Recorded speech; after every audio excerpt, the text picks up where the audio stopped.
Jika Anda mengalami trauma di masa lalu, maka segera selesaikan agar tidak menjadi masalah di masa yang akan mendatang.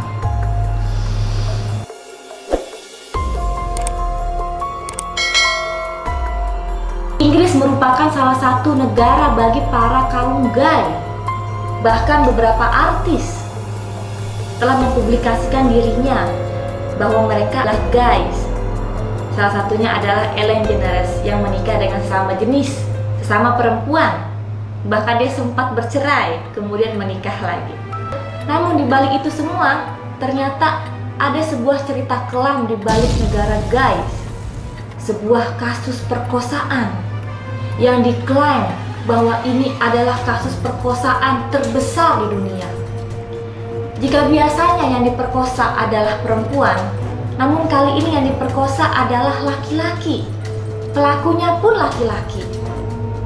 Yang tidak kalah mengejutkan, yang menjadi pelaku adalah warga negara Indonesia, yaitu Reinhard Sinaga.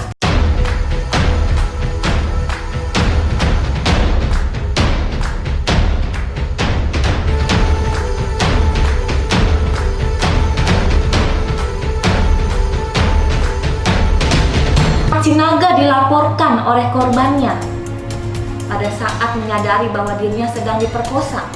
Jadi pada saat itu, tepatnya pukul 5.51, pada saat itu korban dalam posisi tengkurap dan celananya dibuka. Sedangkan Reinhard Sinaga dalam posisi telanjang bulat, sedang menindih korbannya.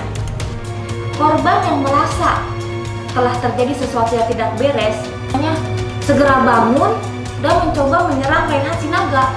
Namun Reinhard pun juga ikut karena panik. Reinhard pun menyerang.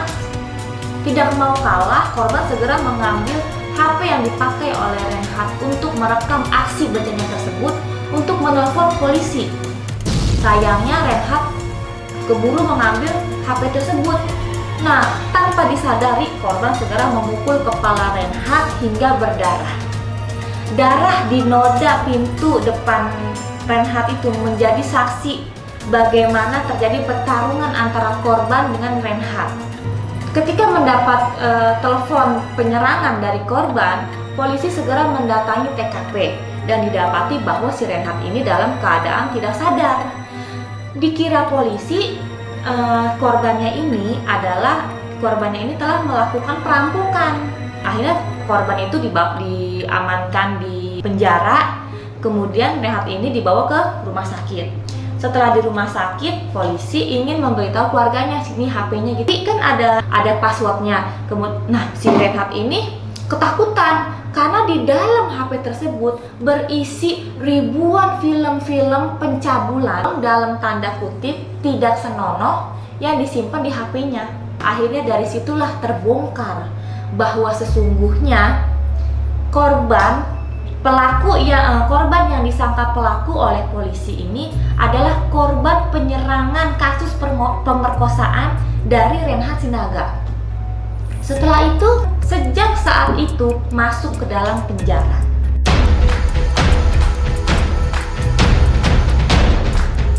Setelah menjalani 4 persidangan mulai tahun 2018 hingga 2019, akhirnya hakim memutuskan bahwa Reinhard Sinaga divonis selama 30 tahun penjara. Itu artinya hingga dia berusia 64 tahun, dia kekal di penjara. Namun apa yang terjadi? Ternyata jaksa penuntut umum tidak puas dengan keputusan tersebut. Mereka kemudian mengajukan banding agar Reinhard Sinaga dihukum seumur hidupnya. Lalu, kenapa Reinhard dihukum seumur hidup?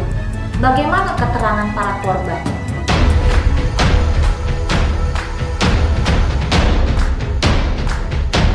Korban pemerkosaan oleh Reinhard Sinaga berusia antara 17 sampai 36 tahun dan rata-rata adalah pria kulit putih atau warga Inggris asli, warga lokal. Pada saat persidangan, film disetel. Reinhard terdakwa korban disuruh melihat film tersebut. Lalu bagaimana reaksi Reinhardt? Saya merasa tidak bersalah.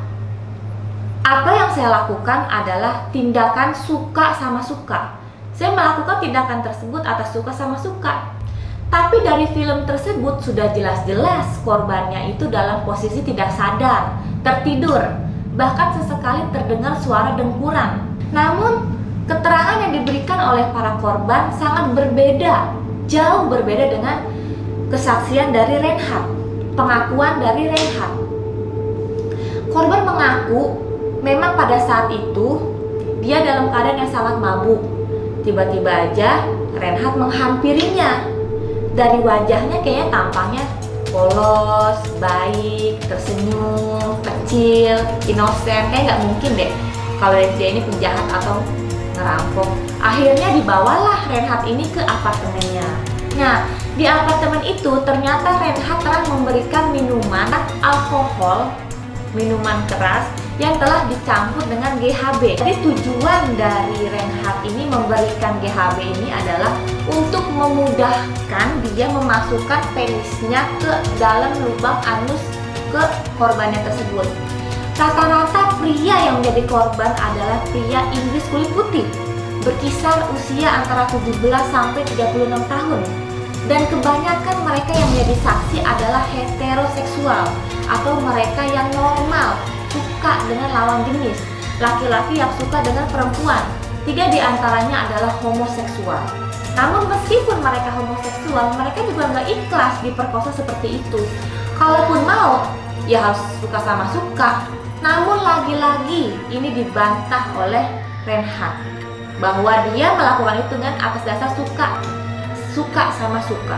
Dari keterangan korban ini, Hakim Susan Goddard mengatakan bahwa Reinhardt adalah predator seksual setan.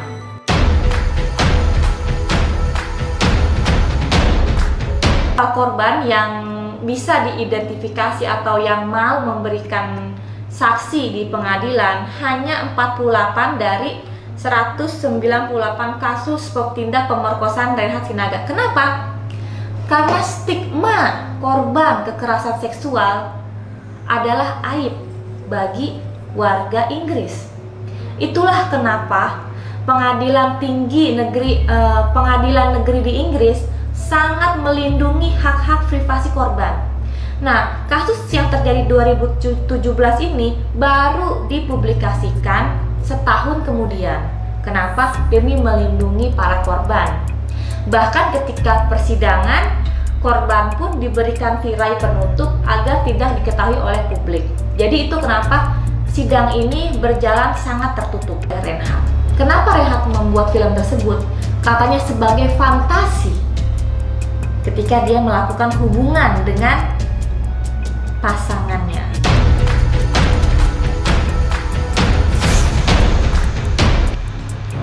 Pihak KBRI Inggris, Gulfan Alvaro, mengatakan bahwa Reinhardt Sinaga ini dijaga oleh penjagaan keamanan super ketat kelas A.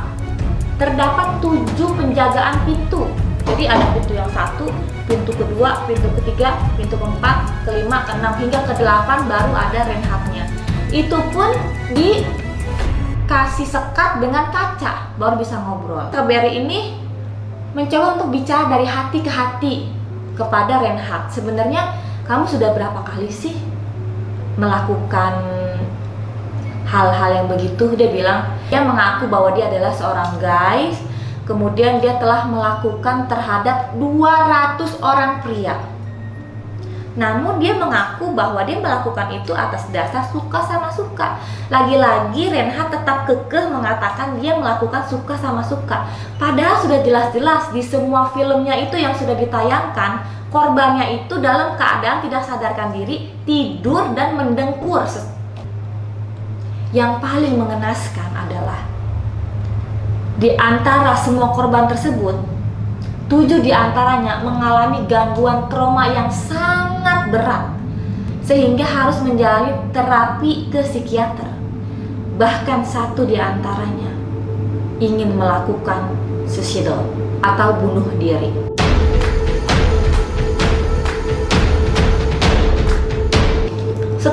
selidiki, ternyata Reinhard adalah orang yang sangat rajin beribadah. Dia rajin ke gereja. Dia sangat baik. Dia adalah orang yang cerdas. Dia lulusan arsitektur S1 Universitas Indonesia, S2 Universitas Manchester, dan S3 jurusan geografi di Universitas Leeds. Meskipun sekarang masih berstatus mahasiswa, belum lulusan S3 atau PhD. Kemudian ibunya mengatakan bahwa dia tidak mengetahui bahwa anaknya telah melakukan tindak pemerkosaan karena anaknya baik dan kalem. Memang sempat beberapa tahun sebelumnya, ibunya sempat menjodohkan Reinhard dengan beberapa perempuan, namun ditolak oleh Reinhard.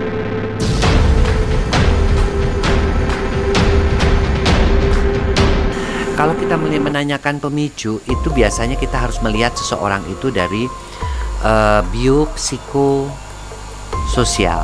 Ya, bio itu adalah kondisi biologisnya ketika dia dalam kandungan, ya, dalam orang tuanya. Apakah memang ketika dia dikandung itu ibunya stres, atau ketika dia kandung itu ibunya itu minum obat-obatan tertentu, kita kan juga tidak tahu, ya. Atau psikonya, kondisinya seperti apa, ya, pada waktu itu.